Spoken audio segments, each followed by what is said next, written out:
అది తప్పే. అర్థమైందా మీకు? If I'm the only person who's talking right, like I used in a lot of situations in my real life, I stand by it. నేను దాని మీదే ధైర్యంగా ఎందుకు నిలబడతానంటే ఇది తప్పని నాకు, అంటే నేను చేసేది కరెక్ట్ అని నాకు తెలుసు, మిగతా వాళ్ళందరూ తప్పని నాకు తెలుసు కాబట్టి. సో జస్ట్ బికాస్ వాళ్ళందరూ గుంపులో తప్పు చేస్తున్నారని అది సరి అయిపోదు. So I strongly believe in that Mantra.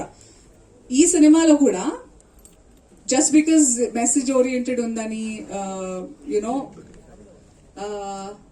It's a common, మీరు అడిగింది ఏంటి? కామన్ మ్యాన్, కామన్ ఉమెన్ వింటారా లేదా అనేదా? అలాంటి ప్రాబ్లమ్స్ ని ఫేస్ చేయగలరా? ఎందుకంటే పొలిటికల్ గా చాలా పవర్స్ ఉంటాయి. సో మనం థియేటర్ లో చూపించింది వేరు, రియల్ లైఫ్ లో వేరు. సో మీ ప్రాబ్లమ్స్ ని మనం ఫేస్ చేయాలంటే చాలా గట్స్ ఉండాలి అండ్ మనకి బ్యాక్గ్రౌండ్ కూడా ఉండాలంటే అని చెప్పి హీరో ఇలా గుద్దేస్తే అందరు నలుగురు పడిపోతే నిజంగా పడిపోతారా? మీరు ఆల్రెడీ గుద్దారండి. ఎవరినండి?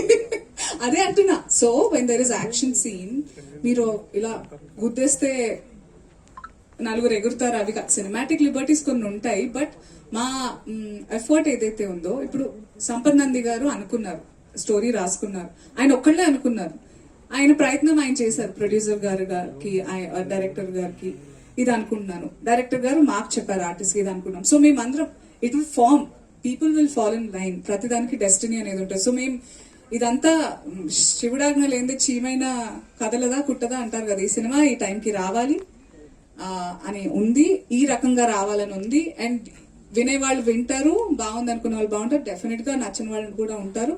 బట్ మా ప్రయత్నం మేము చాలా నిజాయితీగా చేశామని మేము బిలీవ్ చేస్తున్నాము. అది మీ వరకు రీచ్ అయితే విల్ బి వెరీ హ్యాపీ.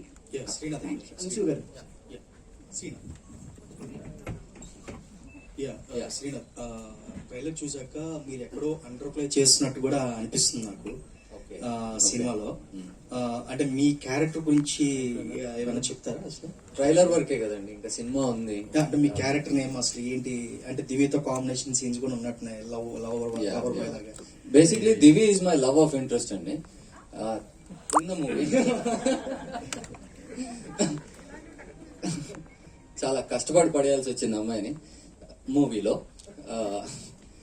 తర్వాత ఇక నా క్యారెక్టర్ గురించి ఎక్స్ప్లెయిన్ చేసే కంటే సార్, ఇట్స్ ఈజీ. ఒకసారి మీరు సినిమా చూసిన తర్వాత మీరు ఎంజాయ్ చేస్తారు. నేను ఒక journalist, investigative journalist in the movie.